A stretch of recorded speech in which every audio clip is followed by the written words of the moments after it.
Hello, my pleasure to welcome you again to Business Live. My name is Emmanuel Apuaji Viafe.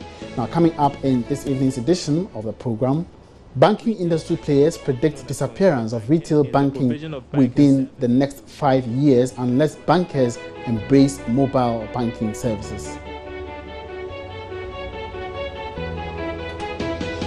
Meanwhile, Deputy Governor of the Bank of Ghana, Johnson Isiama, speaks about a review of the laws that regulate mobile money.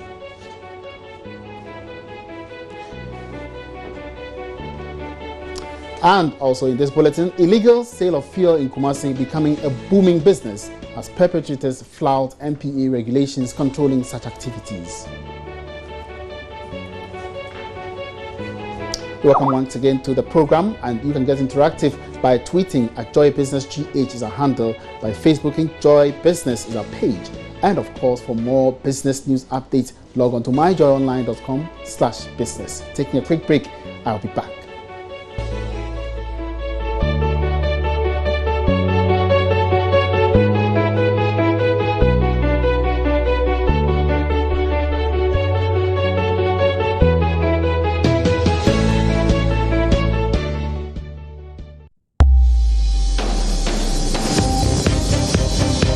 Business Live today is brought to you by GCB Bank.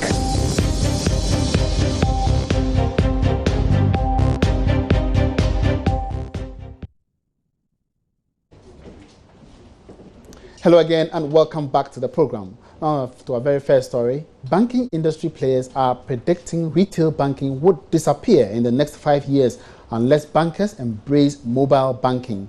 Mobile cash service, popularly known as mobile money, is already set to be slowing down deposit of mobilization, an integral part of retail banking. Here's more from a banking forum in Accra that brought together some players in the industry. Retail banking, also known as consumer banking, is the provision of banking services to individual consumers rather than companies or other banks. The evolution of mobile money services is gradually taking over some traditional functions of commercial banks. Not only is mobile money slowing down deposit mobilization, service providers could soon be allowed to grant microloans. Speaking to Joy Business at the Banking Forum held as part of activities leading to the Ghana Banking Awards this weekend, banking analyst Nono Tue Champon warned that banks that fail to innovate will struggle to survive. Retail banking is basically about deposit mobilization and granting of loans. Now, as you speak, the mobile money is eating into the deposit mobilization sector. And very soon, when the mobile operators are allowed to grant loans, microloans, then again they will be eating into that sector as well. So unless and until the retail banking system adapts and embrace innovation, then they could face very serious challenges. The forum, held under the theme Mobile Money and Banking, Complementary or Competition, brought together stakeholders, especially from the banking and telecom sectors. For Senior Manager of Corporate Banking at GT Bank, Nana Kwabne Fum, the need for banks to adapt to the changes is now clearer than ever. It's very real. If you don't embrace change, things will leave you behind. Because individuals doing the retail banking sector, they are the individuals moving money from their mobile money wallets into their accounts to do transactions. If you don't embrace it, if you don't have the mobile money platform as a bank, nobody will come to you to operate, because they will move to the bank where they can get that flexibility, put money in their account, move it to their relatives in the hinterlands or where the bank doesn't have access, or those who are making payment of bills, stuff like that. You know, it's a reality. If you don't embrace it, mobile money is here to stay. You see, what the telcos have done is to provide a platform. And where the world is going, if you're a company and you don't position yourself as a platform where people can use you for other activities that will be beneficial to them, nobody will come to you. So it's a very, very key thing for all banks to embrace this mobile money platform. We work together, we collaborate, and I'm sure we'll all be smiling at the end of the day to our shareholders and to ourselves. Meanwhile, the director of Vodafone Cash, Matusin Obenje, also stressed the need for deeper collaboration between banks and telecom companies. if the mutual benefits of mobile cash transactions are to be realized. Mobile money will not survive without the banks, and mobile money has been here for just 7 years, and if you look at what we've delivered within 7 years, it just shows that we are going a long way to actually complement what the banks are doing. So from the arguments we put across, all the monies that are circulating today as electronic value actually have physical cash backing them, and that money is in the bank. So we don't keep the money is actually in the bank. So that means that we are complementing the effort of the banks, and so we are a complementary service. This weekend's Ghana Banking Awards is organized by Corporate Initiative Ghana and supported by Joy Business with Vodafone Business Solutions as the main sponsor. Meanwhile, majority of commercial banks in the country are seeing mobile money as a threat to their operations. That's the conclusion of the 2016 PricewaterhouseCoopers Ghana Banking Survey. The report, which was launched in Accra, also engaged chief executives, chief financial officers and heads of e-banking of commercial banks in the country. Many of them, however, admitted that there still exist some opportunities that they can leverage. Vish Ashiagbo, a senior country partner of PricewaterhouseCoopers. Regulation, partnerships, appropriate technology, right? There's a few more, but I think these are the three key ones. And let me dwell on partnerships, because I think that is where the real benefit is.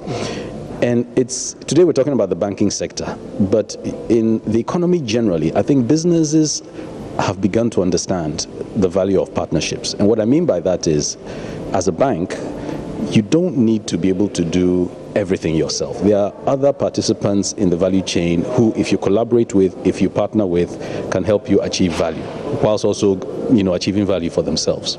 So in this example here, what is clear, and I think the banks themselves acknowledge it, is that the whole issue of mobile money, if the banks are able to partner properly with the telcos and other stakeholders in the mobile money chain, there's a major opportunity for everybody to win. So, I mean, you may look at it and think that, for example, we spoke about domestic transfers, and today domestic transfers are mostly the preserve of the mobile money operators as opposed to the banks. If you look at that, you might think that, these guys are beginning to encroach on terrain that is normally for the banks. But no, even the banks are saying no, they see it as an opportunity, because there's a recognition that the telcos and other operators in the mobile money sector can reach segments of the economy that your traditional bank has struggled to. And that's largely because of cost. Mobile operators are more technologically advanced, they have a wider reach, and their cost base is low. Traditionally, for a bank to mop up deposits or to reach out to certain areas of the country, they'll need to go and put up a branch with the attendant costs and the overheads and all. All right, so we would like to explore further the impact of mobile banking on the activities of commercial banks, and we've been joined by Skype by Joe Akka. He is the head of e-banking at HFC Bank. Good afternoon. Welcome to Business Live, Joe. Good afternoon, and thank you for having me. All right, so now tell us, how dire is the situation? How is it badly affecting your activities, mobile banking? Well, I would say that mobile banking, from my perspective, is complementing the other channels that we have as a bank. Looking at the number of channels, talk about the ATM, talk about mobile banking as we are talking about, and talking about the mobile money itself. Yeah. For me, and from where we look at the business opportunity, it's an add-on to the industry, and I don't see it as a threat to the industry as other people speculate. Now, a lot more people are now going into, mobile money services. Is it not kind of a disadvantage to your service as a commercial bank? As earlier stated, it's not a disadvantage to the banking sector. I.e., look at the reach of the banking industry. You look at the location of banks. Most of us are in Accra and the big cities. What happens to the villages? Somebody needs to reach them. I need to send money to my mom who is in the village. I should have a means of sending that money to him, or to her, sorry, and using mobile money and with the agency banking that goes with it. I think it gives me convenience to send the money to my mom. So the money that is also sent, where does it sit? Does it sit with the banks or it sit with the telcos? And this is where the central bank has done quite well. All right. by putting, yes, go ahead. Yes, so I was asking, I mean, looking at the seeming rivalry between commercial banks and telcos, what do you expect the regulator to do to actually harness this kind of relationship to improve the services? I would say that we need to learn from some of the errors that M-Pesa have gone through, and try to put rules as to where the money sits. That is key. What should be the percentage that the banks should own? And also having a level playing field for all the commercial banks to participate. Because where it is limiting banks, that is where banks will see it as a threat. But if it's a level that we have a level playing field, every bank will enjoy, and every bank who is willing and ready to play in that field is allowed to play. Moving forward, finally, I mean, what is the way forward? How do you see mobile banking services in general in the next 5 years to come? In the next 5 years, I see mobile banking growing to a point where the banks will be ready to go to the hinterland to offer service. Okay. All right, thank you very much for your time, Joe Aka. And so that was Joe Aka. He is the head of e-banking at the HFC Bank. Now, moving on, Deputy Governor of the Bank of Ghana, Johnson Isiama, has been speaking to Joy Business about a review of laws to regulate mobile money services. So, as you know, the mobile money area is quite a dynamic one. It changes by the day. And so, in 2015, as I said, we introduced those guidelines, and we made it clear that we were going to review them in a short time. So rightly so, we are making consultations with stakeholders for us to be able to revise those in tandem with development in the industry. Opening up the mobile money space actually facilitates a lot of things. As we discussed during the presentations, now you can invest just through treasurables, just through your mobile phone, which is a good innovation. And so all these are coming in, which is good. Hopefully, when we come out with the new regulation, it will become all-encompassing. But for us, this is the way to go. The mobile money area is really a win-win. Something that you will consider? It's something that we'll look at. It's something that we'll certainly look at. And finally, Governor, you also made an appeal to the banks not to see mobile money as competitors but collaborators. That's certainly so. They are not competitors in any way. We are currently working on, designing a common platform for retail payments. We hope that with all these innovations in place, they will be able to find some space to operate within. It's not about competition, it's about complementing each other. Now, away from banking, the Ashanti Regional Capital, Kumasi, is witnessing the phenomenon of people indiscriminately selling fuel on the city streets. Though the National Petroleum Authority Act 691 of 2005 makes it illegal to sell petroleum products without license, these fuel dealers go about their business without much regard for the law. Now, Joy News' Kwesi Deborah meanwhile reports business is booming, attracting patronage from both commercial and private motorists. The provision does not apply to trading in kerosene. This law is, however, being breached with impunity in Kumasi and other parts of the Ashanti region. In 2014, the National Petroleum Authority embarked on a 3-day exercise to clamp down on illegal sale of petroleum products. That effort appears to have made little or no impact as sales points spring up again. Residents are concerned it is a disaster waiting to happen. What's a risky? Rubber rubber gallon no. And on the fetches are diesel near the no. And I'm more in so big form. Yes, you ja ho adwuma wa hase. And a honom so no, especially fit our electric cars, omo ye ho adwuma ne ade. Touch kitu ebi ba pe, it made the kunhia ne ade bi ba. And almost no, omo ni safety bia na omo tu underground dey asha say be protect yen. It's so. Oh, you be different corner light in a jatoma. I saw you no once a good from Nadia. A best saying Nema, so home, but what mean can so on Tia Naja, ya minibi. Because a jatoma make us be a nipano or ya red and passo. Obesi day no woman who's like a semi shoemaker. I come back hospital so yale.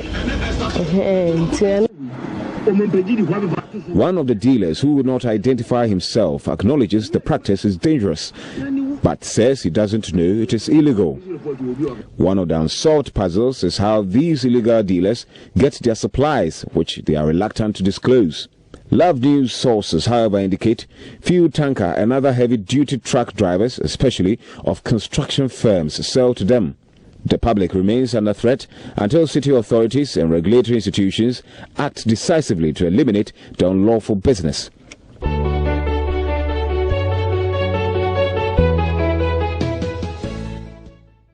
Thanks for staying and welcome back to Business Live. It's now time for the business agenda.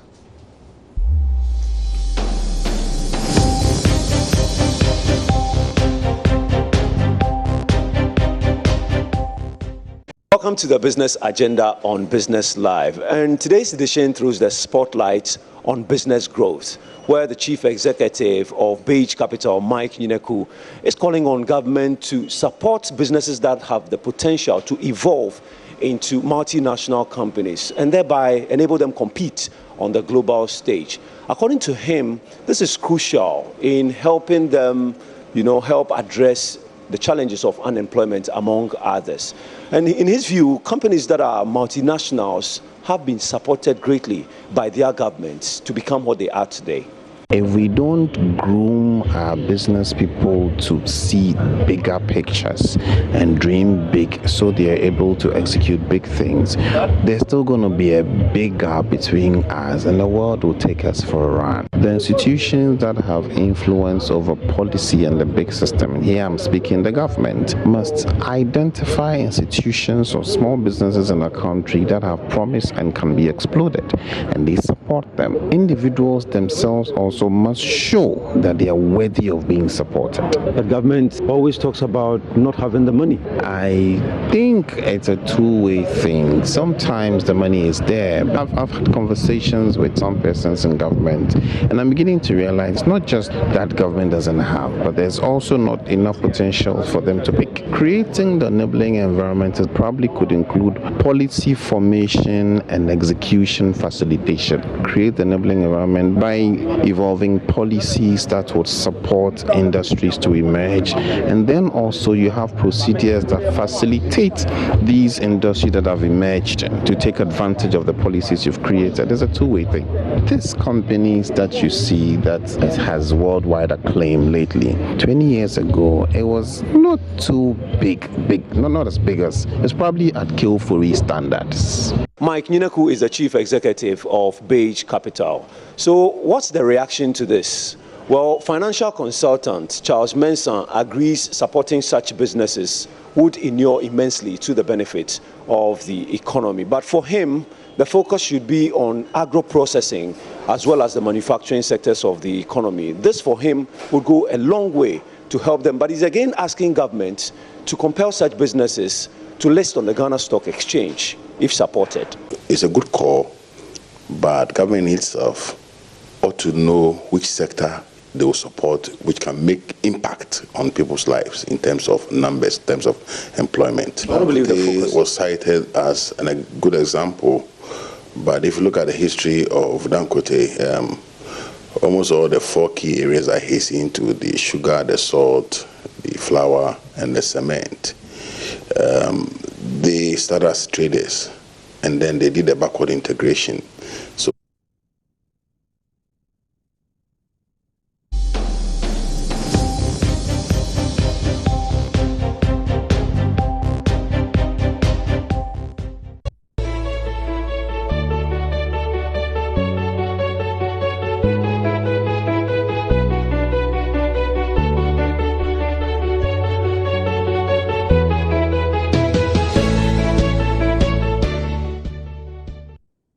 Catch a repeat of the business agenda tomorrow on The Markets, please. It's now time for the interview of the day.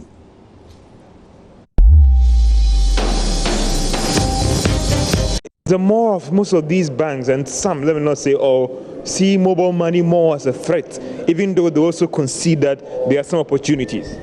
I think it's the reactive response. The reactive response to mobile money is a threat, but the strategic response to mobile money is an opportunity. The reactive is that all of the domestic payments and transfers were coming through banks. Suddenly, mobile money takes it off.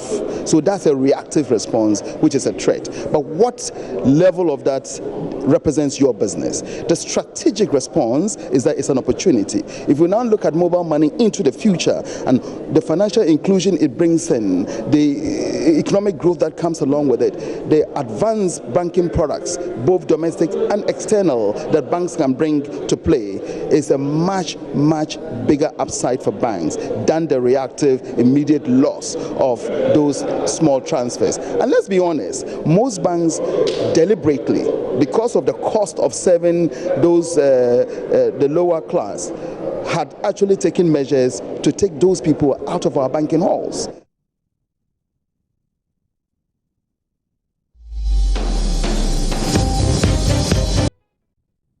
Thank you very much for joining me on today's edition of Business Live, and we hope you did enjoy the package, and we'll certainly join again tomorrow. My name is Emmanuel Apuaji Viafe. Good evening.